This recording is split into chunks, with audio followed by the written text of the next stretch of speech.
नमस्कार, जय श्री कृष्ण। आसोला ज्ञान यूट्यूब चैनल में आप सभी का स्वागत है। तो फ्रेंड्स, हम जानेंगे सावन पुत्रदा एकादशी पर ज़रूर करें इस कथा का पाठ और मिलेगा व्रत का पूरा फल और श्री हरि विष्णु का आशीर्वाद और होगी हमारी मनोकामना पूरी। तो सावन में पुत्रदा एकादशी का व्रत जो आता है उस दिन आप इस कथा का पाठ करें। ये कथा कौन सी है वो आज हम आपको बताते हैं। पुत्रदा एकादशी का व्रत विशेष महत्व वाला होता है। पुत्रदा एकादशी व्रत को करने से आपको भगवान विष्णु की विशेष कृपा प्राप्त होती है और आपकी सभी मनोकामनाएं पूरी होती है।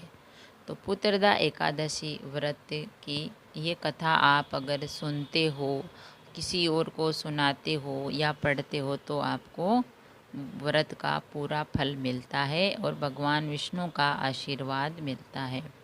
द्वापर युग के आरंभे मही रूपमती नाम की एक नगरी थी, जिसमें महीजीत नाम का राजा राज्य करता था।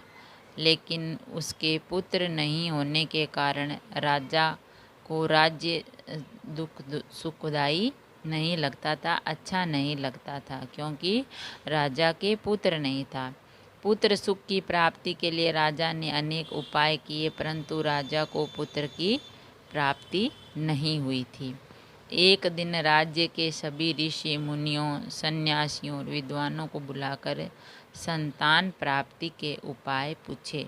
राजा ने सभी ऋषि मुनियों को बुलाया, सन्यासियों विद्वानों को बुलाया कि संतान प्राप्ति का क्या उपाय है। राजा की बात सुनकर सभी ने कहा, हे राजन, तुमने पूर्व जन्म में सावन माह की एकादशी के दिन अपने तालाब से एक गाय को जल नहीं पीने दिया था, जिसके कारण गाय ने तुम्हें संतान न होने का श्राप दे दिया। तो राजा को उन ऋषि मुनियों ने कहा कि हे राजन, आप जब पिछले जन्म में आपके तालाब में गाय पानी पीने आई तो आपने उसको पानी नहीं पीने दिया। प्यासे को पानी पीने देना चाहिए, चाहे कुछ भी हो जाए। तो आपने नहीं पीने दिया तो उस गाय ने आपको श्राप दे दिया कि तुम्हारे कोई संतान नहीं होगी। तो उन्होंने संतान न होने का श्राप दे दिया। इसके बाद सभी ऋषि मुनियों ने कहा, हे राजन, यदि तुम और तुम्हारी पत्नी पुत्रदा एकादशी का व्रत रखें तो इस श्राप से आपको मुक्ति मिल सकती है। तो आपने ये श्राप पुत्रदा एकादशी के व्रत के दिन दिया था तो आपको पुत्र नहीं हुआ। तो अगर आप ऋषि मुनियों ने कहा, यदि तुम और तुम्हारी पत्नी पुत्रदा एकादशी का व्रत रखते हो तो इस श्राप से आपको मुक्ति मिल सकती है, जिसके बाद तुम्हें संतान की प्राप्ति हो सकती है। ये सुनकर राजा ने अपनी पत्नी के साथ मिलकर पुत्रदा एकादशी का व्रत का संकल्प लिया। इसके बाद राजा ने सावन माह में आने वाली पुत्रदा एकादशी का व्रत रखा और इस व्रत के प्रभाव से वे सांप से मुक्त हो गए, जिसके बाद उसकी पत्नी गर्भवती हुई और एक तेजस्वी पुत्र को जन्म दिया। राजा काफ़ी प्रसन्न हुए और तब से वह प्रत्येक पुत्रदा एकादशी का व्रत करने लगे।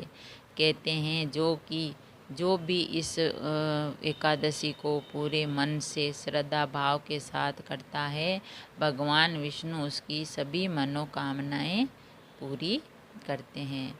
तो फ्रेंड्स, अगर आप पुत्रदा एकादशी का व्रत कर रहे हैं तो ये कथा ज़रूर सुने, चाहे व्रत करो या नहीं। तो इस कथा को सुन के भगवान विष्णु की अपार कृपा मिलती है और पुत्रदा एकादशी व्रत का हमें जो है बहुत ही फल मिलता है, पूरा फल मिलता है और भगवान विष्णु हमारी मनोकामना पूरी करते हैं। तो ये पुत्रदा एकादशी का व्रत है जो है 27 अगस्त को है। इस दिन अगर आप पूजा करते हो, भगवान विष्णु ये कथा सुनते हो तो आपको पुण्य की प्राप्ति होती है, मोक्ष की प्राप्ति होती है और संतान की सुख समृद्धि का ये व्रत होता है। इस व्रत को करने से संतान की सुख समृद्धि होती है और संतान है जो कोई परेशानियों से नहीं गुजरती है।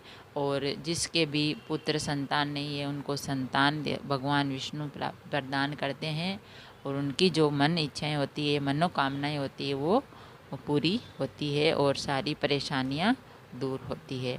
तो पुत्रदा एकादशी का व्रत है, सावन में 27 अगस्त को है। तो आप भी करिए और कथा सुनिए। अगर कहानी पसंद आई तो लाइक और शेयर ज़रूर करें। ऐसी ही कहानी, कथा, अच्छी अच्छी बातें सुनने के लिए चैनल को सब्सक्राइब करें। थैंक यू, धन्यवाद।